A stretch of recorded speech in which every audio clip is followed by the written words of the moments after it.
Bismillahirrahmanirrahim. Assalamualaikum warahmatullahi wabarakatuh. Waalaikumsalam Pertama, warahmatullahi Waalaikumsalam warahmatullahi wabarakatuh. wabarakatuh. izinkan kami mempresentasikan tugas kelompok tentang analisis fundamental perusahaan sektor properti, analisis sektor properti dan real estate Indonesia. Kelompok kami terdiri dari saya sendiri, nama Holil Yusuf, NPM 257-137. Anggota kedua, nama Muhammad Mausirudin, NPM Assalamualaikum warahmatullahi wabarakatuh. 257-138. Anggota ketiga, Andi Trisandi, NPM 257-142. Selanjutnya, izinkan kami untuk membacakan hasil daripada kerja kelompok kami secara bergantian. Bismillahirrahmanirrahim. Analisis sektor properti dan real estate Indonesia. eh, Faktor penggerak. Tolong dipulin layarnya, Mas Andi.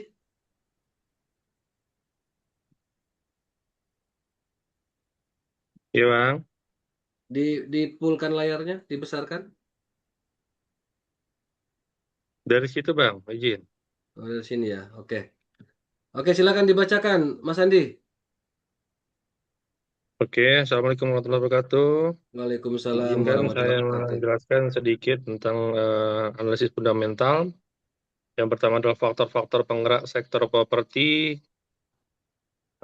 Adapun yang pertama adalah kondisi ekonomi makro, yaitu terkait dengan pemulihan ekonomi pasca pandemi, dengan pertemuan 5 sampai dengan 6%, hingga mendorong daya beli dan permintaan properti yang atau residensial dan komersial. Yang kedua adalah persentase atau tingkat suku bunga rendah mendorong pembelian properti dengan cicilan lebih terjangkau, sementara suku bunga tinggi menurunkan daya beli. Yang ketiga adalah terkait dengan kebijakan pemerintah, yaitu kebijakan pajak, regulasi pembangunan, dan insentif sektor properti itu mempengaruhi daya tarik investasi dan biaya proyek. Yang keempat adalah permintaan dan penawaran. Terkait dengan pertumbuhan populasi dan urbanisasi itu meningkatkan permintaan, sementara oversupply dapat menurunkan harga. Adapun penjelasan terkait dengan itu, yaitu kinerja sektor pasca pandemi. Infrastruktur meningkat, yaitu pembangunan jalan tol, bandara, dan fasilitas publik memberikan dampak positif terhadap sektor properti dan meningkatkan nilai properti di sekitar area tersebut. Nilai tersebut kisaran 5 sampai dengan 6% pertumbuhan ekonominya. Yang kedua, harga properti naik. Harga properti ini cenderung naik atau meningkat dalam beberapa tahun terakhir, terutama di kota besar seperti Jakarta, Surabaya, dan Bali. Meskipun ada periode stagnasi, yaitu sekitar 5% kenaikan harga. Itu rata-rata kenaikan harga properti di kota besar di Indonesia. Next. Untuk sektor industri properti, itu properti residensial, itu adalah pengembangan rumah, apartemen, dan hunian. Segmen kelas ini yaitu menengah ke atas.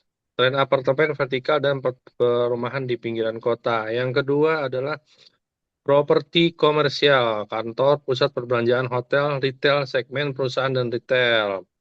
Yang ketiga adalah properti industri, itu antara lain gudang, pusat distribusi, fasilitas manufaktur. Segmen logistik ini adalah antara lain untuk e-commerce. Trennya adalah pertumbuhan permintaan gudang modern. Dan yang keempat adalah trade and management, yaitu portofolio properti seperti disewakan, segmen investor, pendapatan pasif, tren popularitas meningkat tanpa perlu membeli properti langsung. Baik, Oke, terima next. kasih. Terima kasih Mas Andi. Oke. Selanjutnya akan dibacakan oleh rekan kami, Bapak Mausirodin. Mohon, monggo dipersilakan Bapak. Baik, terima kasih Pak Yusuf. Indikator keuangan perusahaan. Yang pertama adalah pendapatan dan laba bersih. Kinerja sangat bergantung pada volume perjualan properti, proyek, pembangunan, dan pendapatan penyewaan laba bersih, mencerminkan efisiensi pengelolaan biaya. Yang kedua, debt to equity ratio, yaitu perusahaan properti sering memiliki DER tinggi karena bergantung pada utang untuk membiayai proyek. Rasio terlalu tinggi meningkatkan risiko keuangan. Masing-masing dari laba bersih tersebut yaitu 0% margin laba, gross profit margin menunjukkan keuntungan setelah biaya langsung, net profit margin mengukur efisiensi setelah seluruh biaya dan pajak, dan return on equity mengukur kemampuan menghasilkan laba dari modal pemegang saham. ROI tinggi menunjukkan pengelolaan ekualitas yang baik.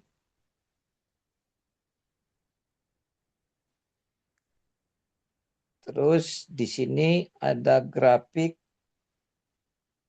atau tabel yang ditayangkan sehingga kita menerjemahkannya sebagai berikut, yaitu earning per share atau EPS perbandingan tahunan. EPS menunjukkan perbandingan laba bersih dengan lembar saham yang beredar menggambarkan kinerja perusahaan dari waktu ke waktu. Yang pertama, tahun 2019 belum pandemi, EPS perusahaan properti mayoritas masih tinggi seiring tren pertumbuhan pasar dan penjualan yang kuat. Yang kedua, yaitu tahun 2020 sampai dengan 2021 saat pandemi. EPS semua perusahaan utama mengalami penurunan tajam akibat pembatasan aktivitas dan melemahnya daya beli. Yang ketiga yaitu tahun 2022 sampai dengan 2024 setelah pandemi, EPS mulai pulih mengikuti perbaikan ekonomi, namun rata-rata masih berada di bawah level 2019 untuk sebagian perusahaan. Lanjut. Terus Price Earning Ratio atau PERS, valuasi. PERS merupakan perbandingan harga saham dengan laba per saham, digunakan untuk menilai apakah saham undervalued atau overvalued, yaitu sebelum pandemi ya PERS cenderung sehat dan moderat, menandakan market confidence tinggi terhadap prospek pertumbuhan laba. Saat pandemik, PERS rata-rata meningkat tinggi atau bahkan negatif akibat tekanan berat pada pendapatan dan laba-laba yang tertekan signifikan.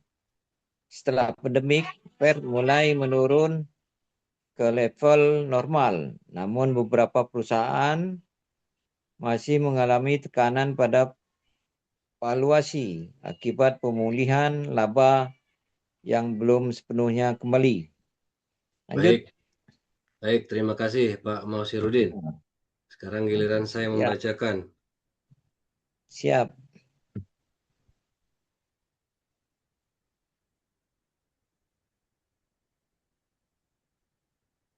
Dividen perusahaan, kebijakan pembagian.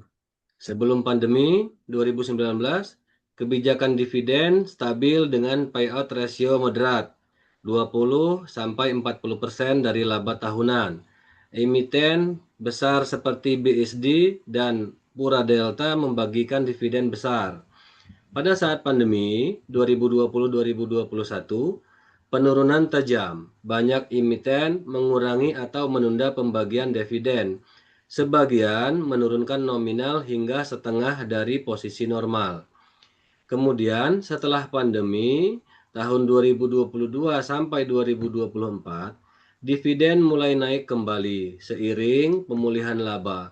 Pura Delta Lestari dan BSD termasuk yang tercepat dalam memulihkan kebijakan dividen payout.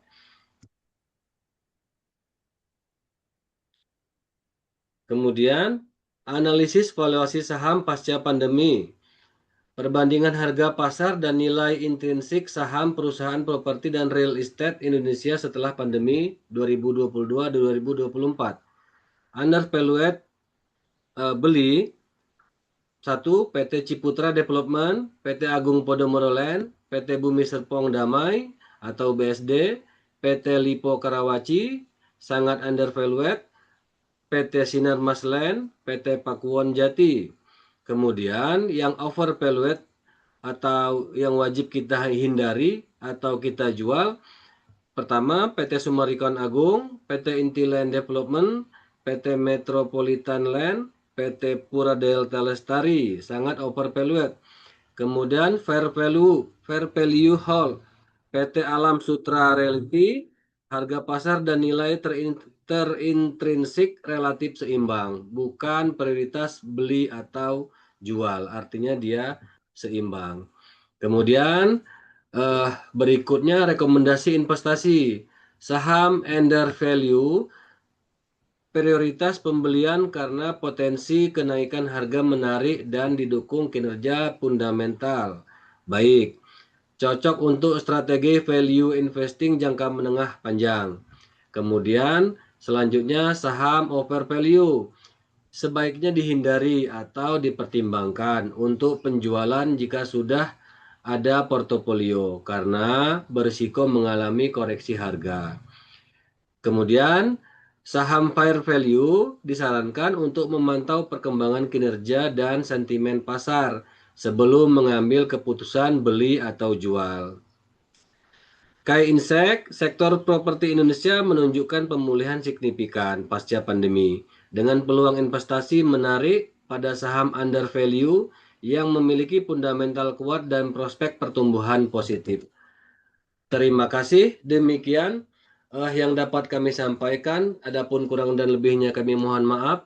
Saya Holil Yusuf. Saya Muhammad Mausyuruddin. Saya Andi Trisandi. Kami mengucapkan terima kasih. Billahi taufiq wal hidayah. Wassalamualaikum warahmatullahi wabarakatuh. Waalaikumsalam Waalaikumsalam warahmatullahi warahmatullahi wabarakatuh. wabarakatuh. Berarti lanjut ya. Yang Nanti dulu, kedua ya. nanti dulu di stop dulu. Oh, di setting dulu. Ganti video.